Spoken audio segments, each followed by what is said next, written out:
Você lembra da época que a gente vivia no regime militar e que as pessoas não tinham esse direito? Lembro. É pior do que hoje. É pior do que hoje. Se hoje não está bom, aquele tempo era pior. O senhor lembra da época que tinha o regime militar aqui em Joinville? Não sei se o senhor morava aqui. Lembro, e eu gostaria até que voltasse.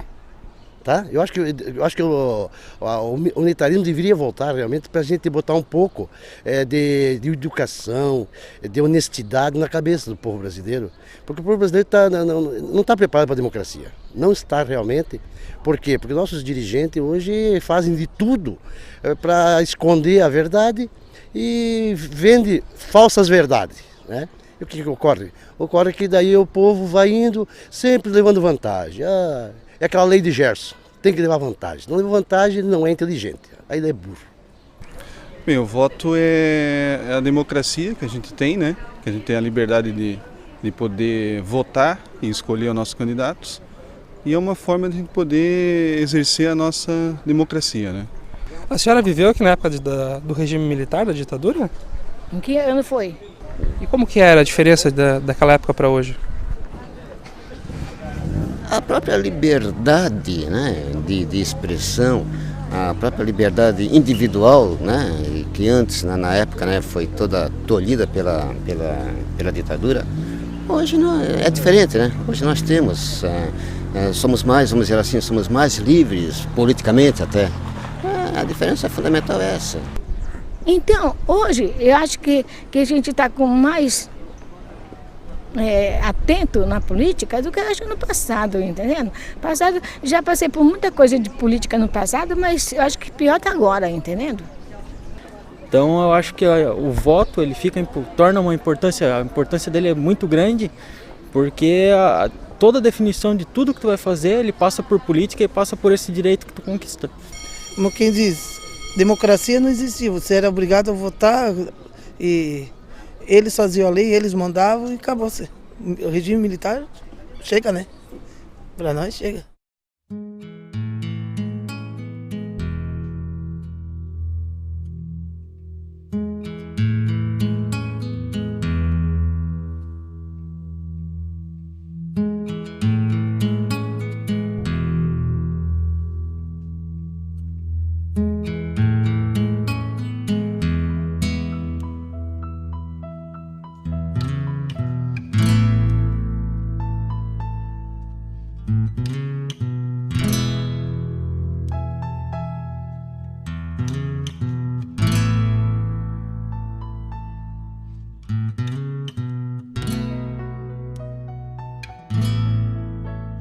E eu levei assim uns 3 meses para chegar no Brasil.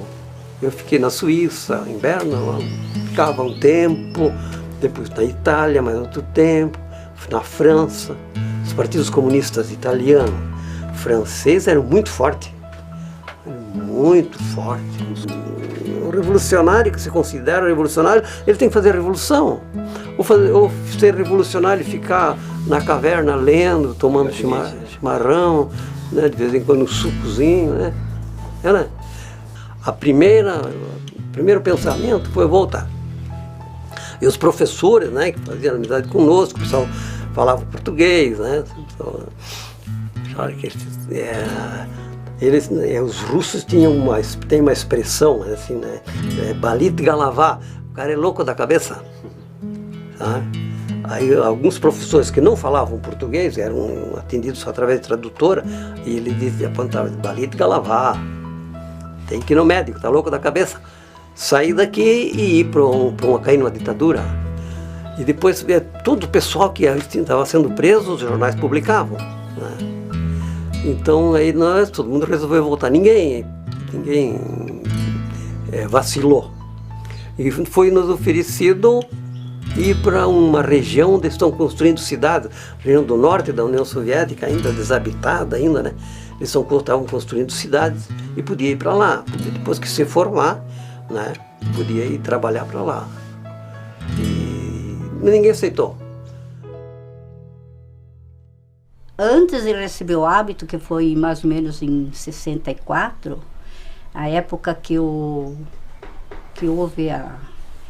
né, o golpe militar, e o Brizola, né, teve que se afastar, aquela coisa toda, né?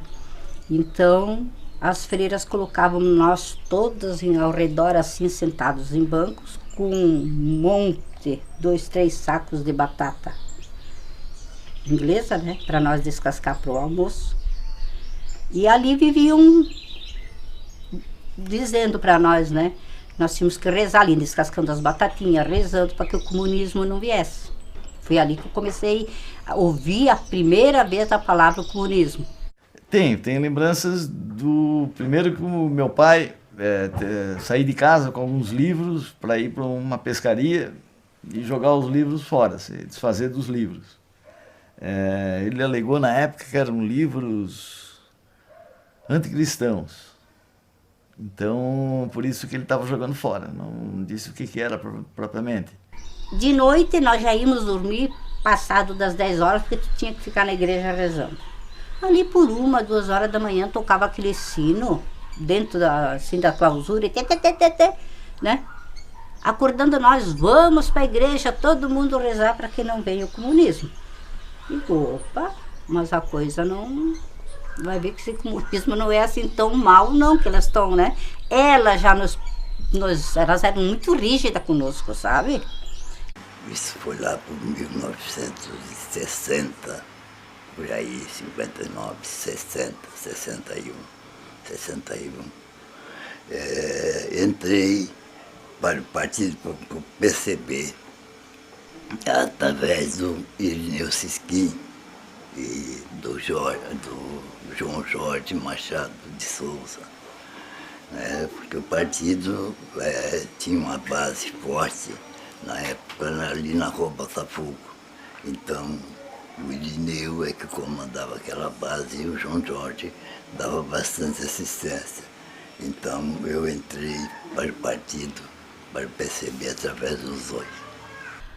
Aí eu meio revoltada, porque eu já queria ir embora, eu não gostei do convento, eu queria ir embora e elas não me deixaram, porque depois que tu põe o pé lá dentro, para você sair não é fácil.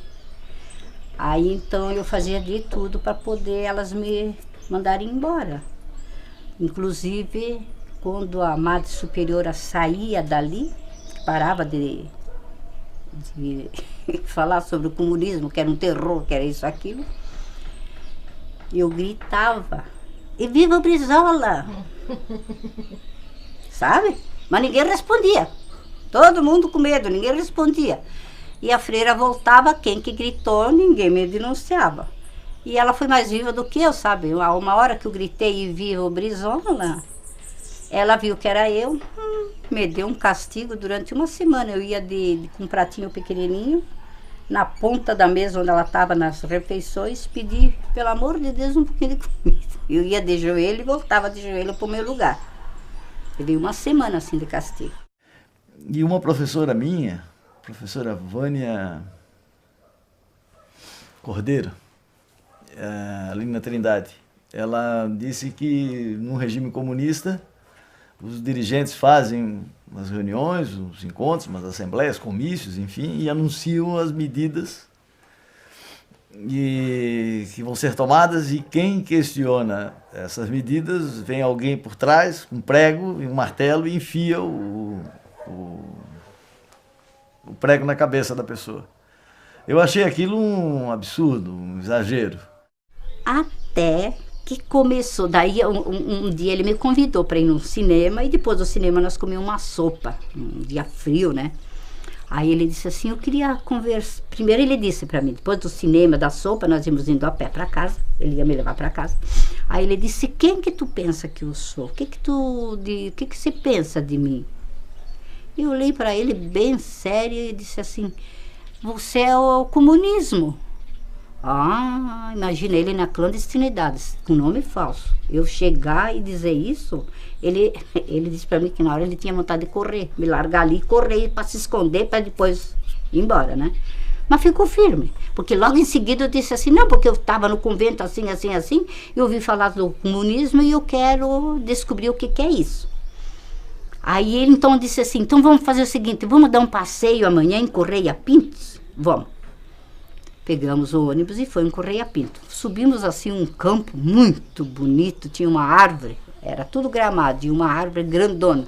Ali nós se instalamos. E ali ele me contou a verdade, como é que era o nome dele, né? E o que tinha acontecido, quais eram as ideias dele. E que se eu estava disposta de acompanhá-lo, disse, mas é o meu caminho, é o que eu queria mesmo, é o que eu saí do convento com essa ideia e vou em frente. Aí diz ele, então nós vamos passar lá onde que ele morava na pensão, e eu vou te dar meus documentos. Os documentos verdadeiros dele, né? Porque se alguém pegasse ele com os 2 documentos, ia ser pior, né? Eu frequentava muito a Biblioteca Pública Municipal. Naquele tempo o diretor era o Coronel Aliri, e com as 2 filhas, eles que administravam a biblioteca. Daí cheguei e disse, eu queria um livro sobre comunismo. Meu Deus do céu! Os caras faltou só me escorraçar de lá, sabe? Mas eu não deixei de frequentar. Né? Mais tarde que eu vim saber, né? Porque o cara era coronel, tudo, né? Não sabe como é. Mas as filhas, assim, elas me tratavam, claro, eu era um leitor, um frequentador, e um dia eu achei a biografia do Lenin. Uma pequena brochura, assim, um livro. Aí aquilo me iluminou, né? Digo, opa, tem coisa. E aí fui indo. Mas perguntava para professores, às vezes os caras eram estudantes e tal, até para político, eu perguntava para todo mundo. E levava, assim, às vezes, cada sarrafada, sabe?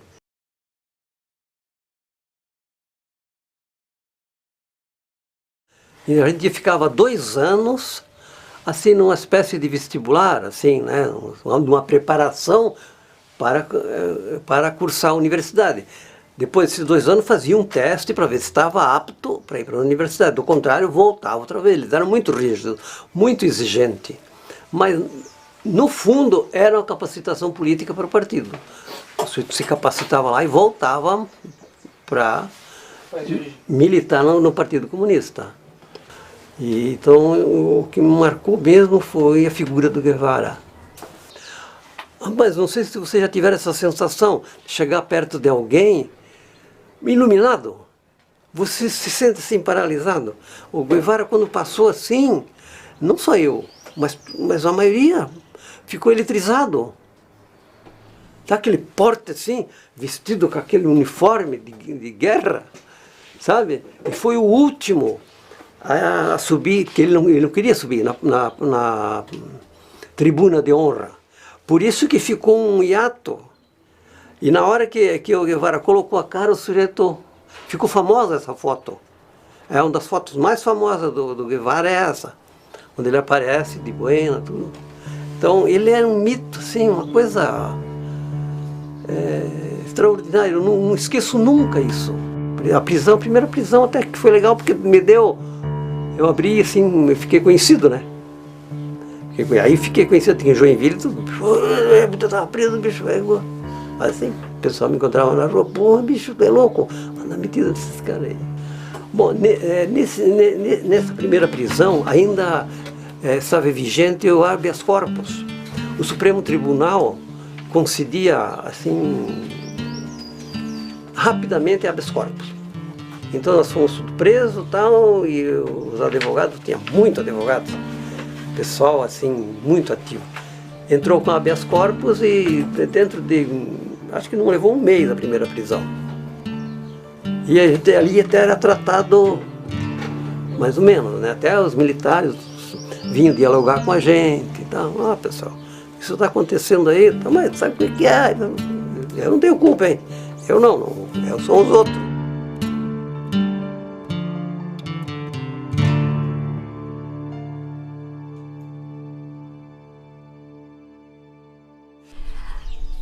Nós fomos fazer nossas compras de verdura, de essas coisas, de batata principalmente, essas coisas que eu não tinha no quintal.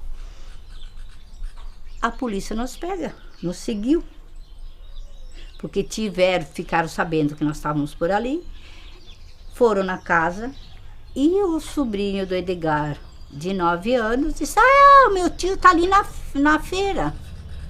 Era o exército, tudo paisano. Eu sou amigo dele, aquela história toda. Onde que era a feira? Era na final da Jangolim, ali no ponto de táxi. Ali naquela pracinha? Naquela pracinha, era ali. Aí... Eu disse: bicho, eu tenho uma missão meio chata, mas eu tenho que cumprir. Se eu não cumprir, outros cumprem. Nós fizemos normalmente nossas compras, pagamos, fomos de bicicleta. Eu na garupa e o Edgar pedalando. E no guidão as 2 bolsas de verduras.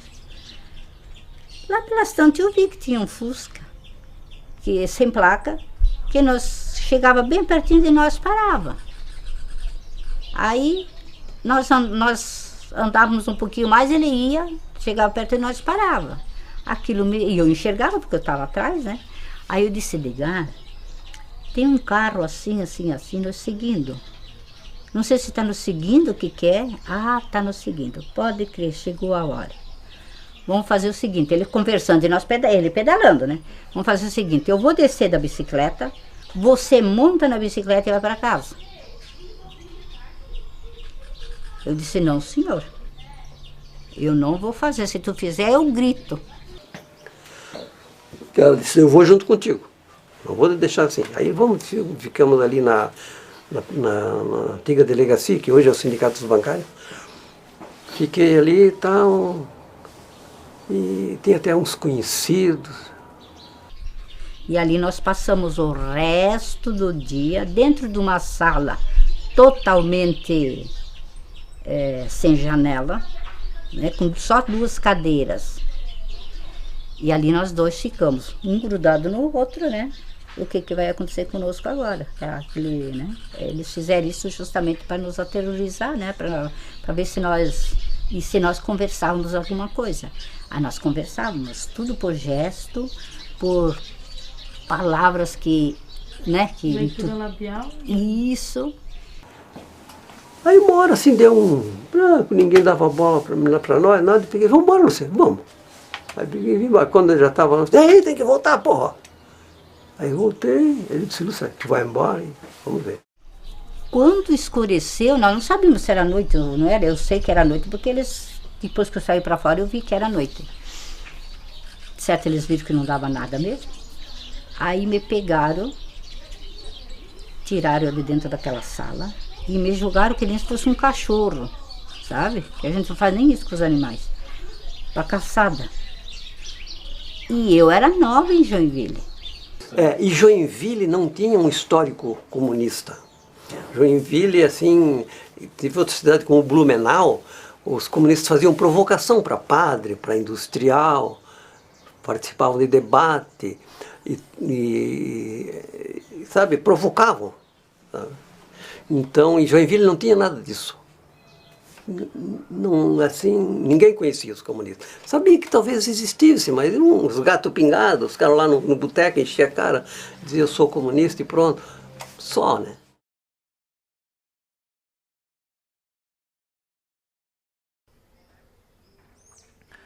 Na verdade, os eventos sociais encobriam, e a presença da família encobriam encontros.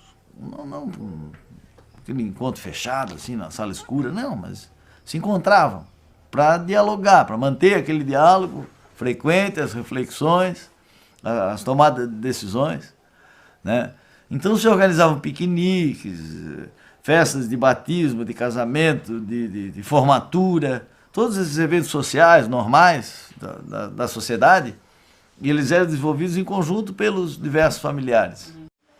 Mais tarde, as reuniões do partido eram feitas muitas na minha casa, que era ali mesmo, no Itaú. muitas na casa do Irineu, o Irineu tinha casado e tinha se mudado lá para uma lateral da Rua 15, que eu não lembro o nome da rua. Então a gente fazia muitas reuniões lá. E fazíamos também muitas reuniões na casa de outros companheiros lá do Iririu. Lá também a gente fazia bastante reuniões.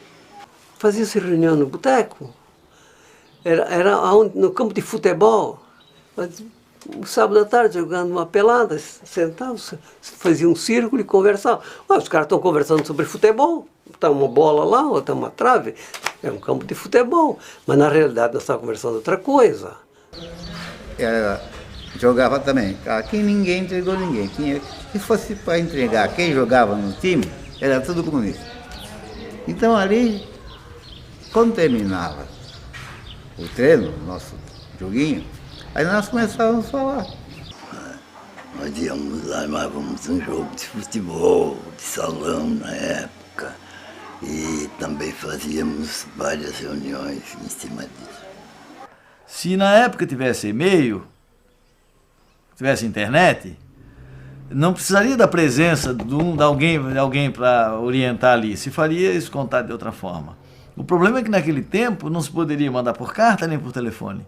Então, para tu organizar o partido, tu não sabia como organizar o partido. Então, vinha alguém para ajudar nisso ali.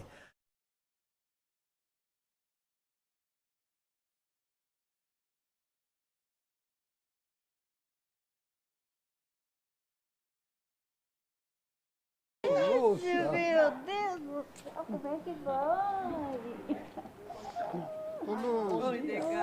Prazer em vê-lo? Prazer em vê-lo? Não, prazer é meu.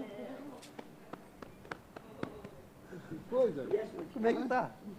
Você, como é que está? Eu estou indo. Tudo bem? O pessoal aí está filmando. O pessoal está filmando. Esses caras são tudo da Federal. Sou da Federal? É, tudo da 5ª região. Então, porque eu tinha chegado da União Soviética. Eu fui fazer um curso em 1963 e ia fazer a Universidade Patrício Lumumba. Mas como deu o golpe em 64, todos, não eram 30 e poucos camaradas lá, todos voltaram. E os russos achavam assim que a gente era meio louco, porque voltar para uma ditadura era um suicídio, era ser preso, né, no mínimo. Mas todos voltaram. E aí eu cheguei em Joinville, eu vim esquema, eu fui, era legal, um passaporte, aeroporto, entrei, tudo aquilo, aquelas formalidades. Mas na volta eu voltei clandestino, né? Eu levei uns 2 meses para chegar em Joinville.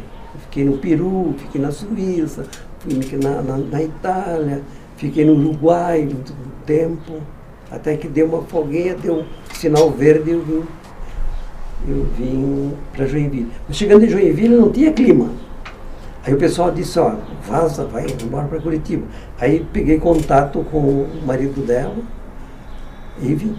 Eu morava embaixo numa garagem, que eu era zeladora, e tinha só 3 peças, mas acolhia todo mundo ali. Então, dia de feijoada, nós íamos para o UAU, as crianças iam cedo, guardar a fila para ir ser os primeiros na fila, né? É. As crianças foram muito judiadas também.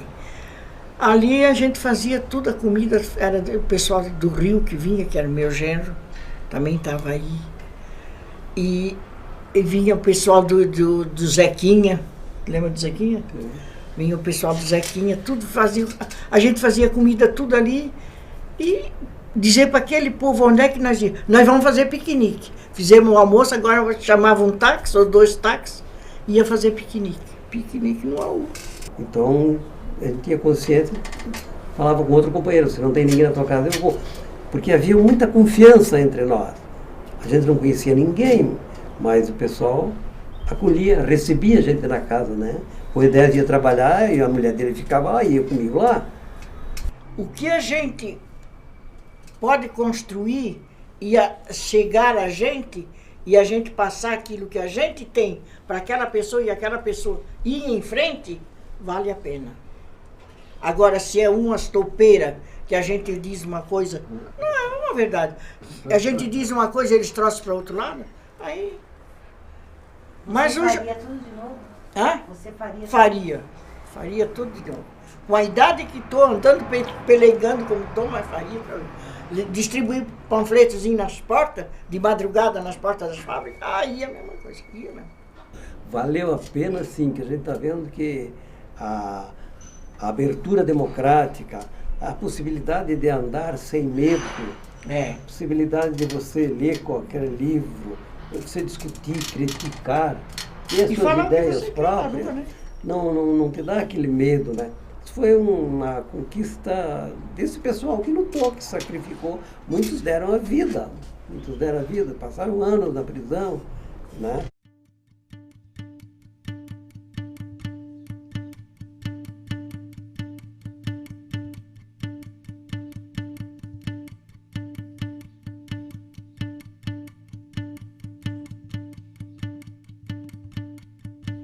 Olha, eu acho que a socialização, entende? O relacionamento era tão harmonioso que o batalhão fazia as comemorações de aniversário do batalhão, o dia do soldado, o dia 7 de setembro, o dia 15 de novembro e tudo mais. E a comunidade era convidada a ir participar, entende? Então era montado lá um palanque, o pessoal subia, assistia, quem não podia subir assistia lá fora, do lado, aliás, né? E depois muitas vezes a gente ia para o salão de festas, que tem lá dentro, além do auditório até bem confortável, mas tem também um salão de eventos, entende? Onde o batalhão convidava e participava e oferecia um coquetel, entende? Claro que ninguém ia lá para encher as guampas, né? Em primeiro lugar, eu quero dizer que existe uma grande deturpação em torno do que foi o regime militar. O Brasil não teve, em toda a sua história, um acontecimento melhor do que a tomada do poder pelos militares, porque eles eram competentes, eles eram a única instituição organizada e não eram corruptos. E com isso puderam desenvolver um governo que proporcionou ao país o grande progresso de que hoje o governo Lula auferiu e os futuros governantes vão auferir daquilo que o regime militar fez em obras, em desenvolvimento e em educação. A Revolução foi um atraso. A Revolução já começou a ser preparada desde 1930. A Revolução começou a ser preparada há muito tempo. E no momento usaram o João Goulart, que estava na China, visitou a Rússia, para criar uma estrutura para poder justificar o movimento do dia 1º de abril. Que, aliás, a mentira é tão grande que a Revolução não foi criada no dia 31 de março. Ela foi criada no dia 1º de abril. E como o dia 1º de abril é o dia dos mentirosos, eles passaram a usar o 31 de março como data da Revolução. Joinville sofre na década de 60 e 70 uma transformação rumo à sua urbanização, rumo à sua industrialização.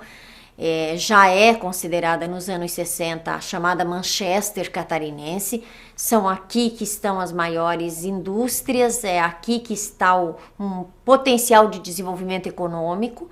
E aí nós podemos também relacionar a toda a trajetória ideológica do empreendedorismo, dos imigrantes que para cá vieram no século XIX, mas nós temos também, eu acho, um privilégio de Joinville estar muito próximo de grandes centros como Curitiba, né? E de poder desenvolver o seu potencial econômico neste sentido, de ser meio que um corredor de Santa Catarina para Curitiba. Porque eu vivi os antecedentes da implantação do regime militar, quando agitadores demagogos preparavam o país para impor uma ditadura comunista aqui. Eu vivi os 21 anos do regime militar e acompanhei tudo o que aconteceu nesse país. E vivi o regime posterior ao regime militar. E eu concluo de que aqueles que antes agitavam o povo, etc., não queriam o bem do país. Eles buscavam os interesses deles para implantar uma ditadura onde eles pudessem ser aproveitados em funções públicas. E não diferente de outros espaços, aqui também foi construído esse clima de tensão, de necessidade de proteção da sociedade. Eu acho que o que os ideólogos do golpe militar e da ditadura fazem bem é construir um inimigo. Esse inimigo é muito forte, é muito temeroso aos jovens, é muito temeroso às famílias.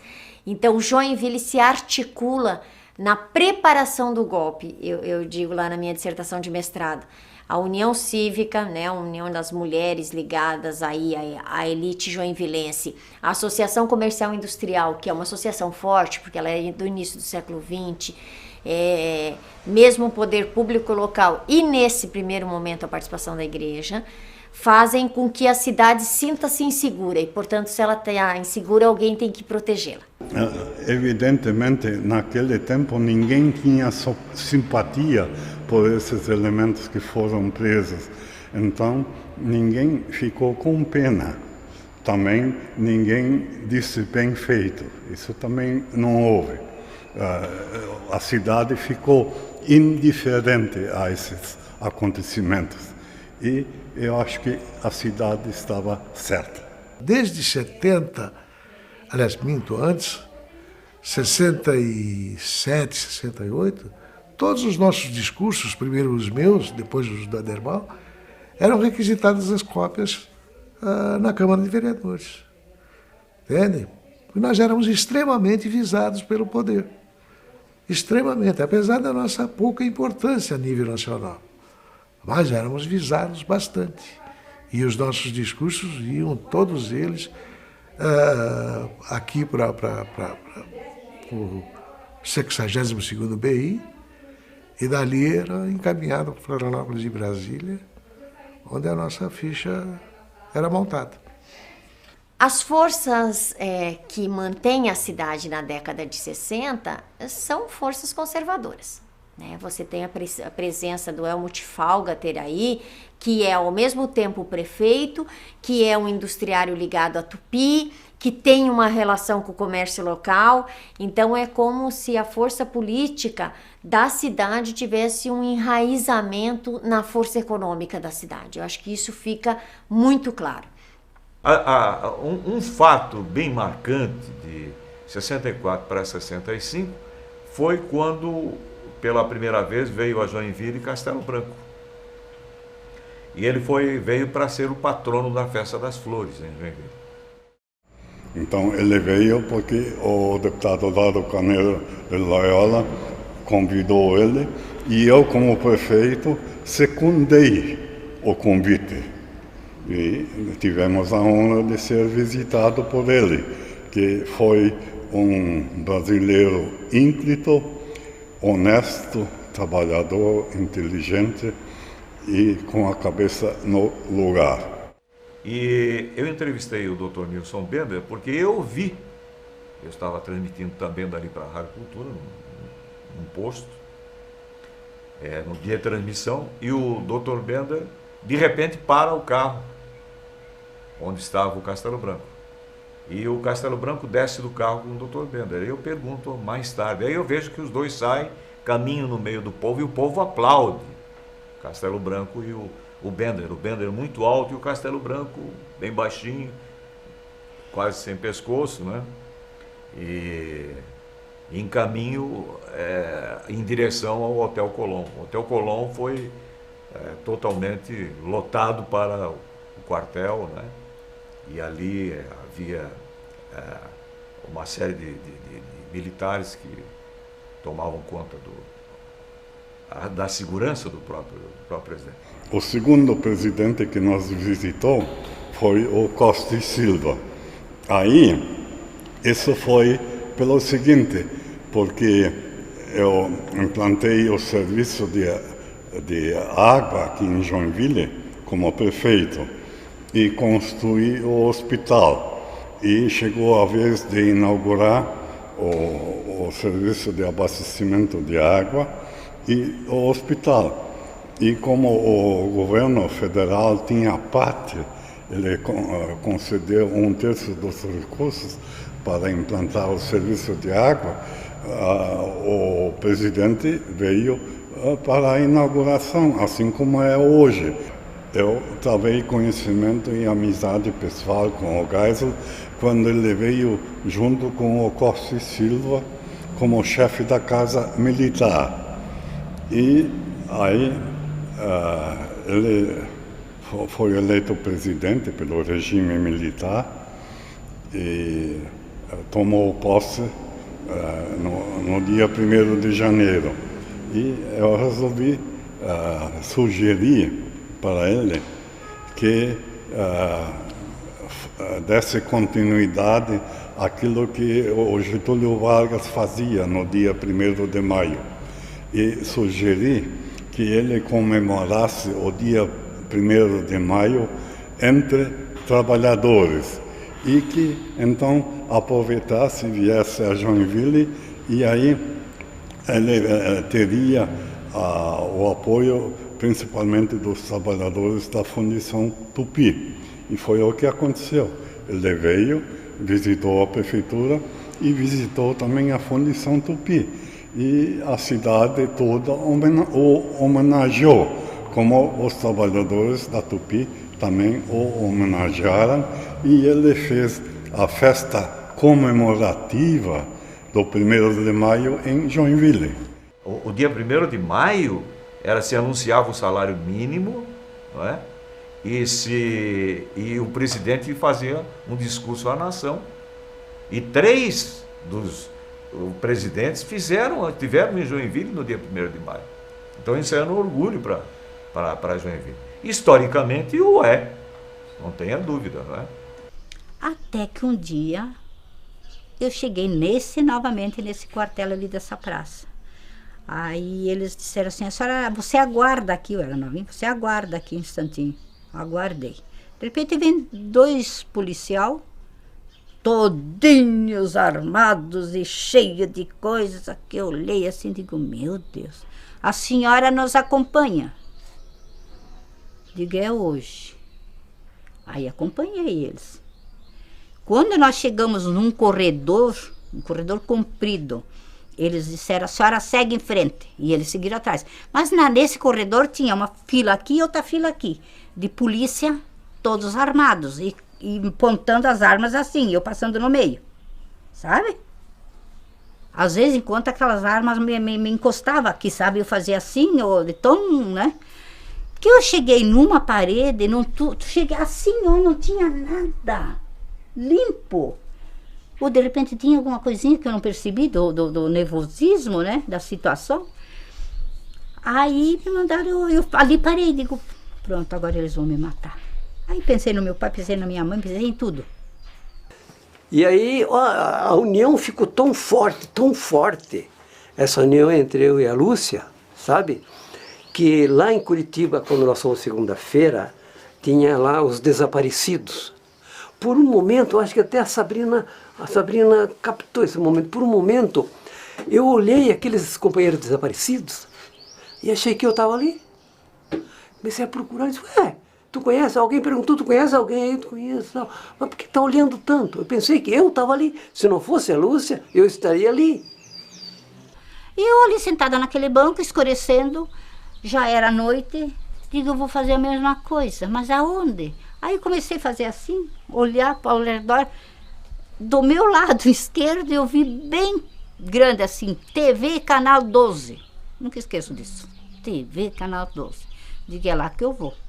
Porque a Lúcia, ela determinou assim, ela tinha uma determinação, uma luta extraordinária, porque eu sumi. Eu não sabia, ninguém sabia onde é que eu estava. E a Lúcia foi atrás, cheirou, fundou por aqui e tal. Ela chegou na televisão, no Paraná, lá, e falar que o meu marido foi raptado, mas ele tem dinheiro. Tá? Não, foi pelos militares. Aí deu um cu de boi lá, que não precisa ver, deu um reboceteio. Então a Lúcia, se eu estou vivo, devo graças a ela. Aí eu disse, mas o que eu vou fazer para ele me atender? Pensei, eu vou dizer que o meu marido foi sequestrado, pode ser que ele me atenda. Quando ele abriu, eu disse, meu marido foi sequestrado, eu não deixei nem ele falar. Não deixei nem ele falar, sabe? Aí ele fechou a porta, abriu devagarinho, disse, quê? Eu disse, o meu marido foi sequestrado e eu quero falar com alguém. Então a senhora aguarda ali um instantinho. Aí demorou uns 15 minutos, vieram lá, me buscaram. 2 rapazes bem vestidos, de terno, gravata, tudo, né? E me levaram para uma sala e disseram, você espera aqui um pouco. Aí depois me levaram para uma outra sala que era cheio de luz, que até atrapalhava minhas vistas. É o caso dessas duas. Sabe? Aí eles começaram a me entrevistar. Seu marido foi sequestrado? Foi. Como é o nome do seu marido? Edgar. Edgar do quê? Schatzman. A senhora tem uma foto dele? Não, eu tinha. Imagina. Estava com medo que Deus o livre. Mas ele foi sequestrado mesmo, foi. A senhora sabe por quem? Sei. Quem foi? Não digo. E ali eu fiquei. Até de tanto eles me encherem, eu disse assim, foi pelo exército, o exército que me sequestrou. Ó, que sequestrou meu marido. Quando eu disse que foi o exército, só sei dizer que apagou tudo. Apagou tudo e eles me pegaram pelo braço e corre, eles diziam para mim. E corremos e descemos a escada e andamos pro corredor e corremos, de repente nós subimos, saímos numa rua. E ali me puseram dentro de um carro e BR adiante, na BR. Mas eu não conhecia nada, não sabia de nada, para onde que ia, né? Mas passou antes um cara que deixou um bilhetinho. Ó, seu marido está na prisão provisória do AU em Curitiba. Tal. Deixou um bilhete aí e a Lúcia leu e foi lá para lá. Quando nós chegamos na prisão do AU, eles também chegaram junto, nos acompanharam lá dentro da prisão, daí que a gente viu que era realmente espião que estava me seguindo. Aí ali puseram nós assim num corredor estreito, que nem isso aqui. E eu e o Breda, vocês aguardam ali.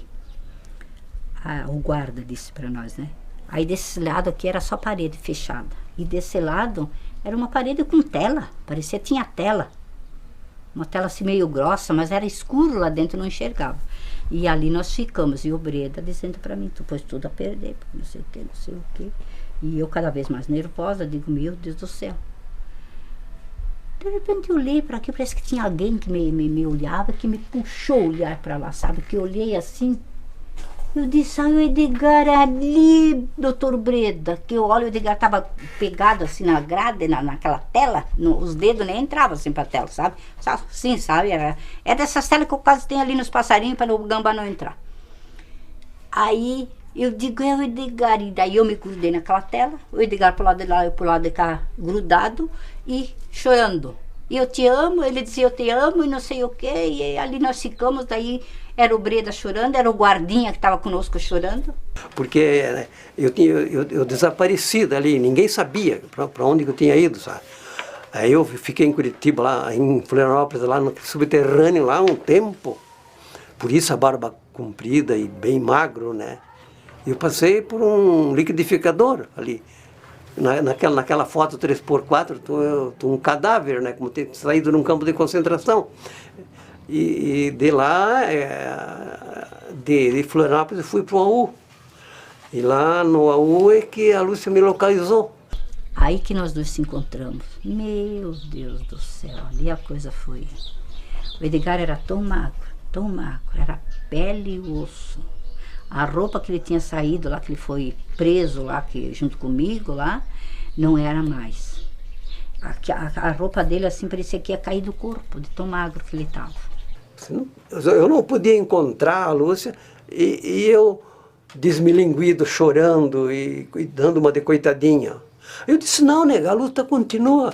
Aqui tem dezenas de presos políticos, inclusive mulheres, como você, que estão lutando. Porra, né, bicho?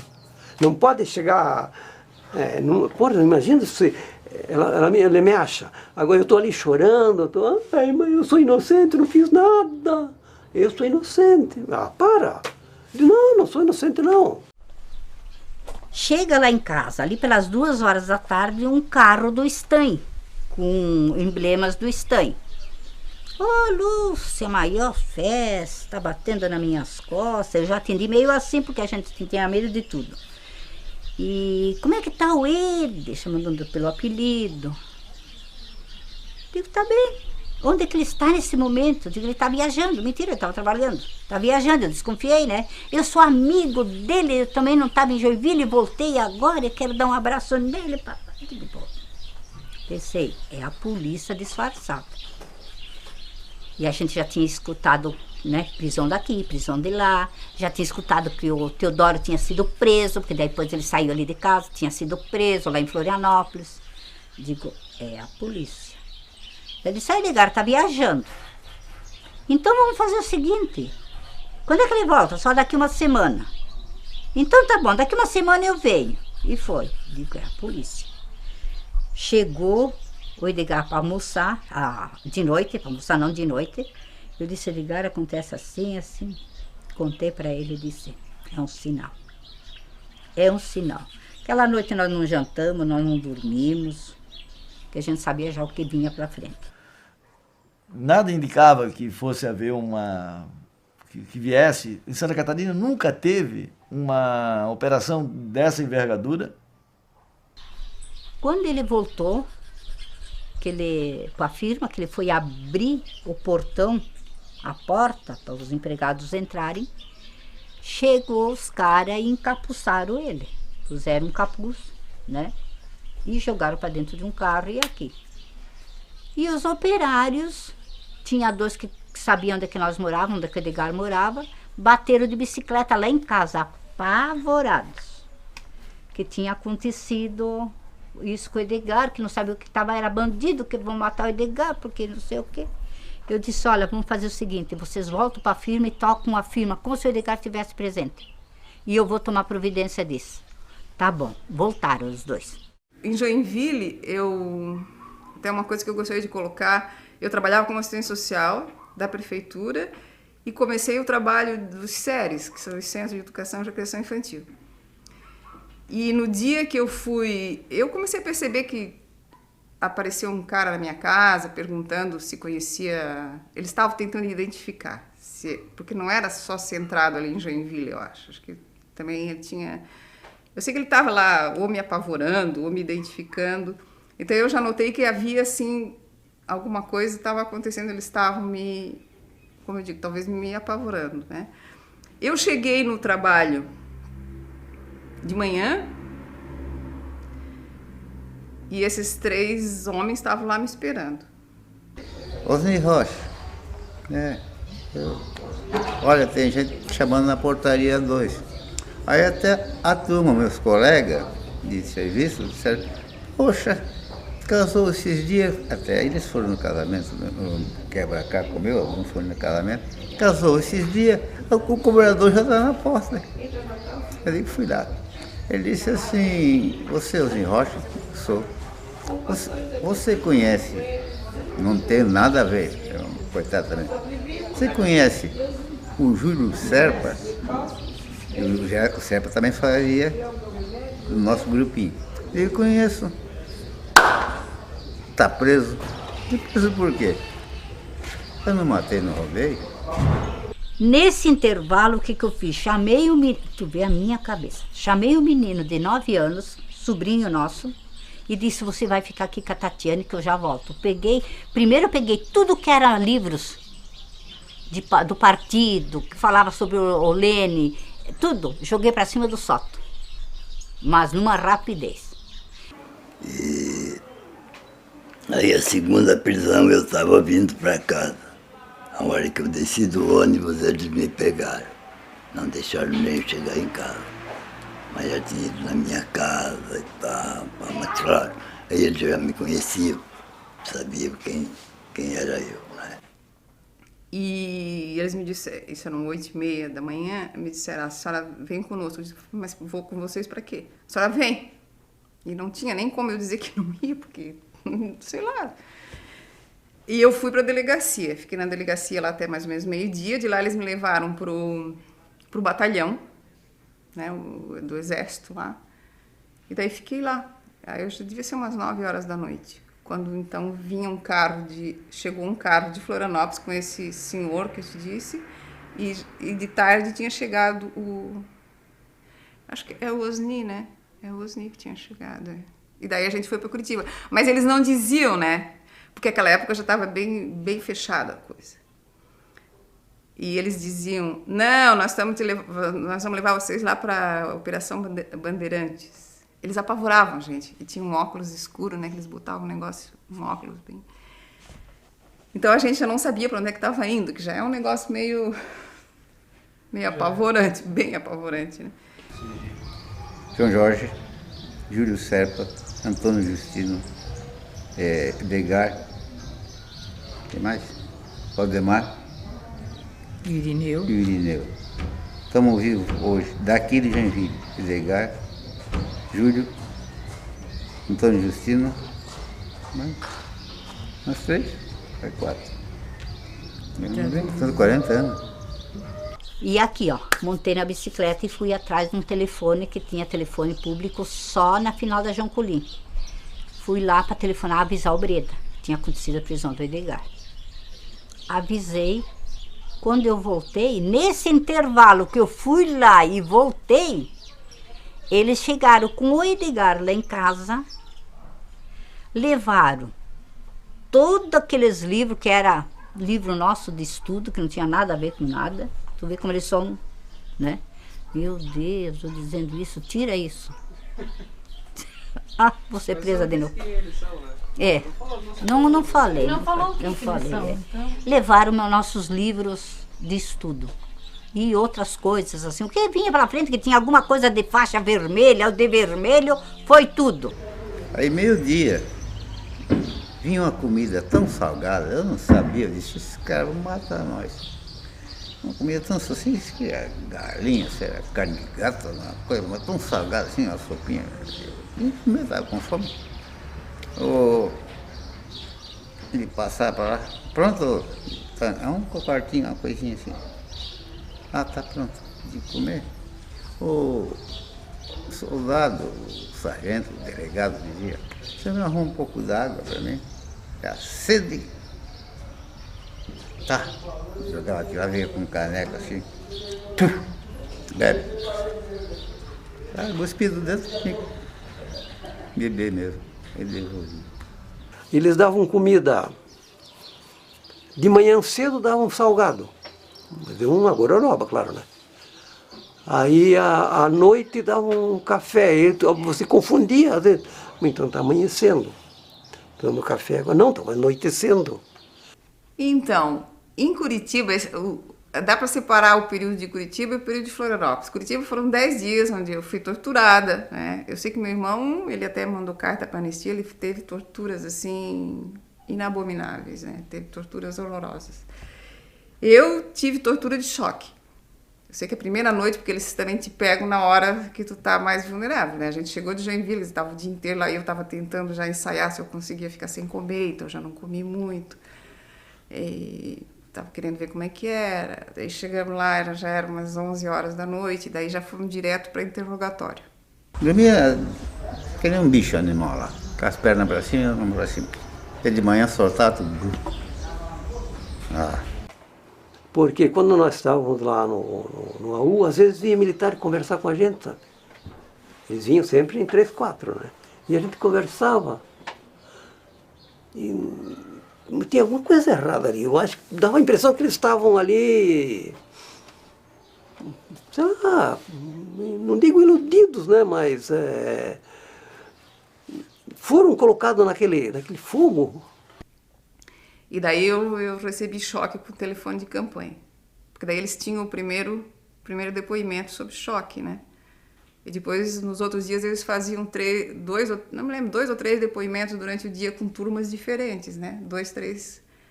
Dois caras diferentes. Então, tu sempre tinha as coisas que tu dissesse no primeiro dia com o choque, e nos outros dias tu tinha que estar sempre com o cara diferente, né? E depois era uma coisa tão ridícula que às vezes eu falo para os meus filhos, eu digo, contando essas coisas, é difícil de acreditar, para mim, que já passei por isso. É tão ridículo, é tão terrível, tão mentiroso, né? Tudo tão montado, que eu me pergunto como que as pessoas podem entender isso, né? Se eu que passei por aquilo, sabe, na prisão eu li o Processo do Kafka, daí eu fui começar a entender, eu digo, meu Deus, é mais ou menos por aí. Esse trauma fica, né? Fica para o resto da vida, não adianta, não sai. É uma coisa que é interessante, fica 2, 3 meses sem nem pensar nisso, né? Aí depois tu começa a pensar quase todos os dias, né? Eu não consegui, por exemplo, ler os livros do Celso, não consigo. Nenhum livro do Celso eu não li. Então, a minha mãe tinha que sair, ela morava lá em Rio Branco, ela tinha que pegar o ônibus e ir lá na Polícia Federal, no Estreito, que era lá no Estreito, pegar o papel para poder fazer a visita. Então, a minha mãe ficava fazendo isso. E ficava tentando conseguir que o meu irmão... Porque depois desses 11 meses que eu saí, meu irmão continuou, né? Então, ela ficava tentando fazer o que podia. O apoio dela foi... Sim. A minha mãe foi admirável.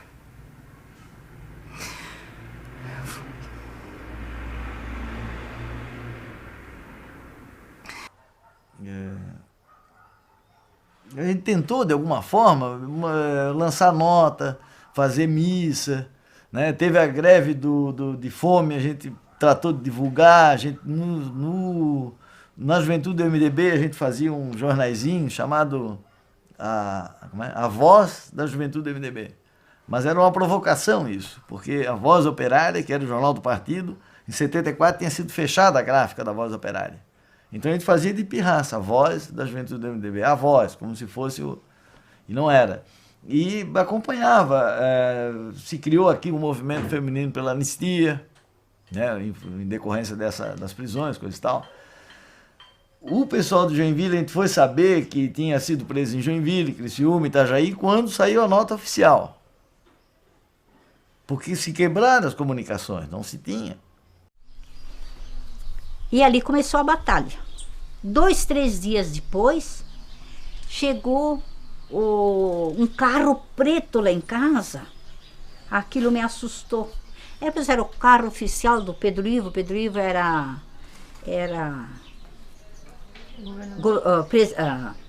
prefeito. Era prefeito de Joinville. E sai de dentro daquele carro o Zimmermann. Daí o Zimmermann, né? O Pedro Ivo tinha me mandado buscar, né? Para me levar lá na prefeitura, que ele quer conversar comigo. Daí ele conversou, perguntou se eu sabia onde que moravam as outras mulheres, quem tinha sido preso. Eu disse, mais ou menos eu já sei quem está tudo preso. Então, vai com o nosso carro e o Zimmermann busca todas essas mulheres dos presos políticos e me trazem aqui. Então nós fizemos essa ronda.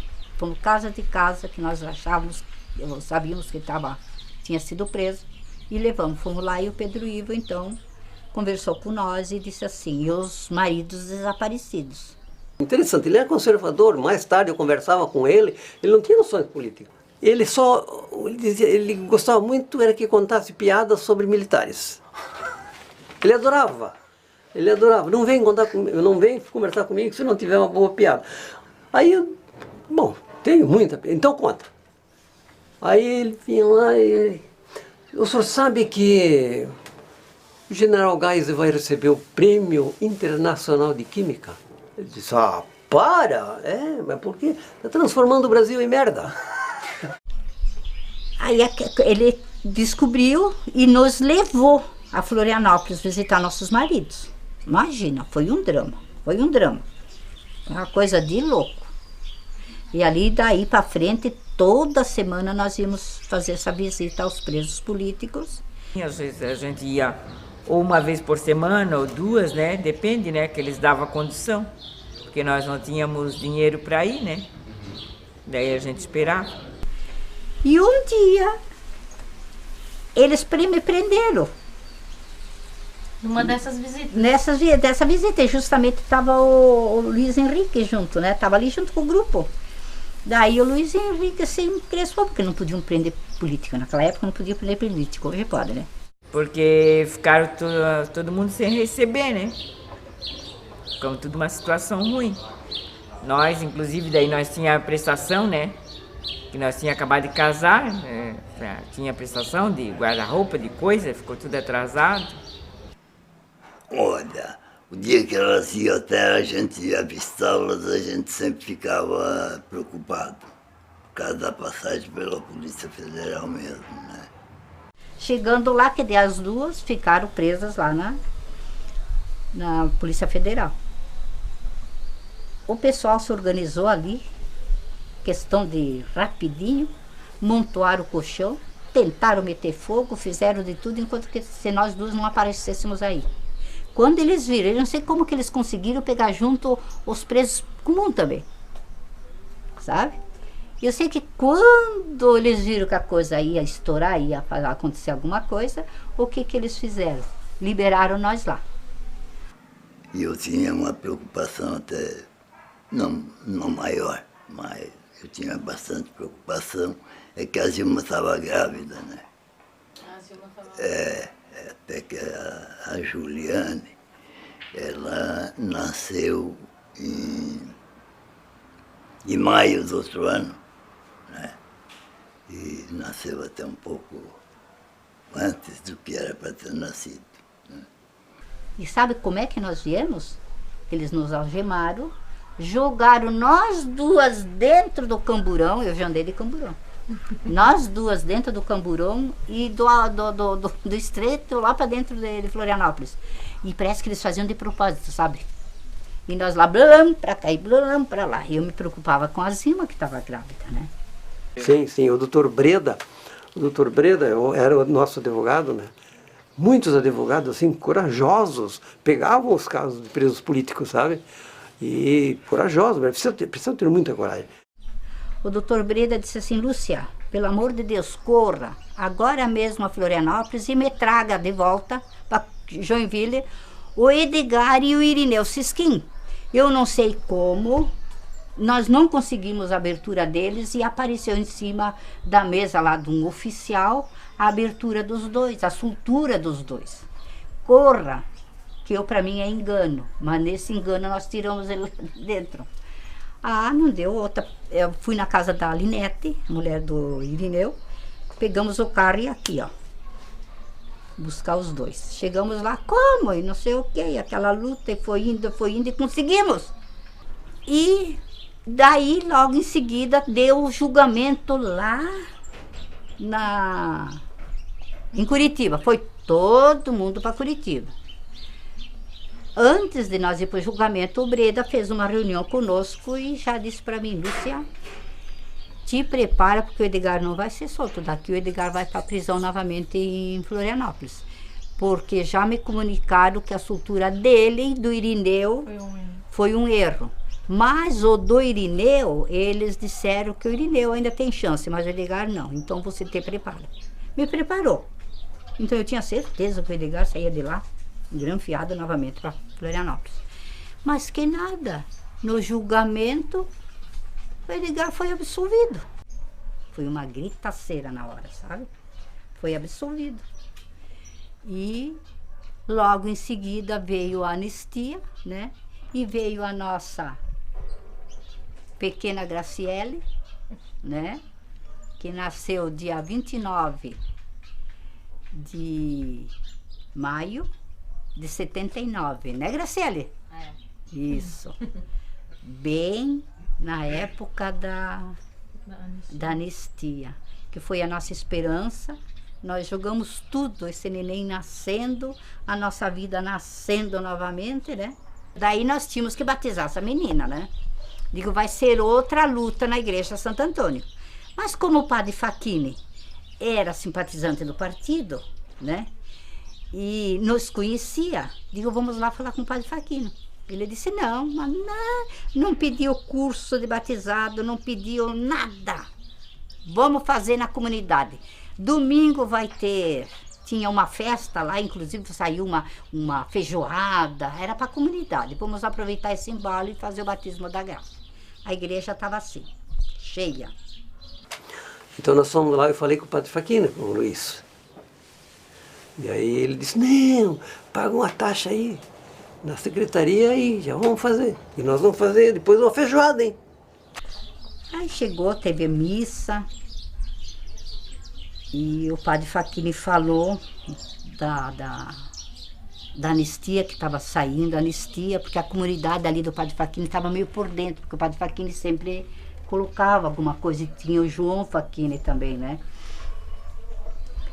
E chegou na hora do batismo, ele pega a Graciele nos braços, tinha 2 meses, e levantou e ofereceu para a comunidade. Aceitam essa criança que vem com a paz, com o amor e mais coisas, ele falou bonita, sabe? E a comunidade, com uma salva de palmas, disse, recebemos. E com uma salva de palmas, enquanto batiam palma, ele descia a Graciele novamente e entregava nos meus braços. Pelo batismo, começamos a trajetória da divinização. E Deus nos quer iguais a Ele. Quer dizer, nós caminhamos para a divinização a partir do batismo. Então, como posso eu negar? E eu continuo hoje, infelizmente. Voltamos de novo a uma igreja muito legalista, mas pouco humana. Eu continuo atendendo, é por isso, não importa se Edgar e Lúcia eram do Partido Comunista, para mim não importa. Eles vieram pedir uma coisa sagrada, que era o batismo. Como podia eu negar? Pegou a minha filha e levou lá os padres, lá e chamou a gente. Rapaz, eu nunca tinha chorado, mas chorei. E falou abertamente, os padres falavam. Ele foi preso, assim, meu Deus. Emocionou, sabe? Então, era interessante como uma pessoa encontra espaço para lutar. Nesse período, havia pessoas, mesmo da Igreja Católica, que achavam que o padre tem que ser rato de sacristia, e não pai e mãe da vida de seu povo, né? Então, que apenas devia ficar envolvido lá com a oração, com a missa, com os sacramentos, e nada de mexer na vida comum, que é a polis, né? A vida da cidade, a vida do povo, né? Então havia muita confusão aí, mas eu acho que havia também malícia, né? Não havia só confusão, acho que tinha gente que tinha cultura, mas para pôr o povo contra o padre, então diziam que ele era comunista, que ele era vermelho, né? E natural que havia toda uma força aí, também do exército, né?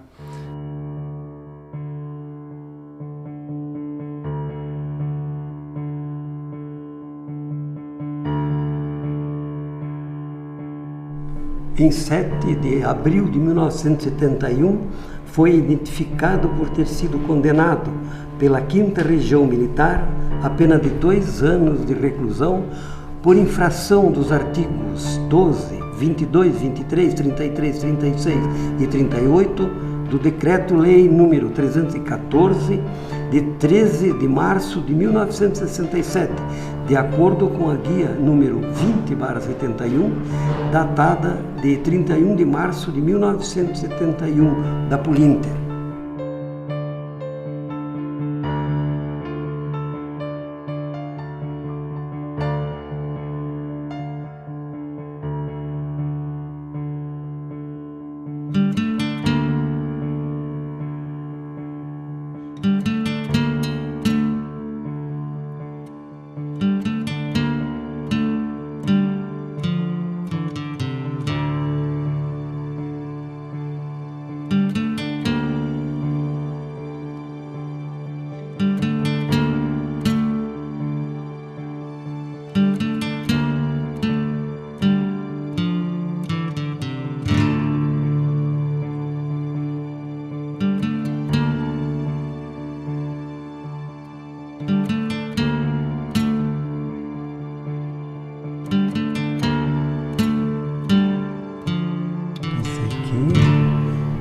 data que é 71. Isso já é na segunda prisão já. Segunda prisão. Isso, não.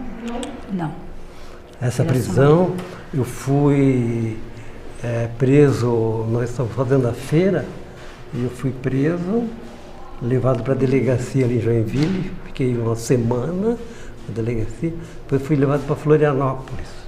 Aí fiquei uns 20 dias, um mês, não sei, mais ou menos, em Florianópolis. Aí me trouxeram para a 5ª Região Militar, que ficava ali na Praça Rui Barbosa, aqui em Curitiba. E fiquei lá mais ou menos um mês, mais ou menos, me levaram para o AU. Era a prisão política da época, né? E me colocaram lá no AU, num calabouço, não permitiram fazer a barba, nem cortar cabelo, não. E eu fiquei... O senhor lembra quando tiraram essa foto do senhor? Não, Aqui tem a data aí, 1971, né? Foi nessa data que eu fui preso, que essa prisão gerou um processo de 2 anos, né? Mas eles me colocaram na U numa masmorra, assim, subterrânea, muito úmida, assim. Isso me deu uma asma, assim, sabe? Por isso que eu era magro, tinha asma. E ficava muito tempo sem luz do sol, assim, né? Aí os outros presos políticos souberam que eu estava ali, fizeram um movimento, um agito para que eu fosse transferido para o pavilhão em que eles estavam, né? Mas deveria ter mais ou menos uns 60 presos. E aí realmente eu fui para lá.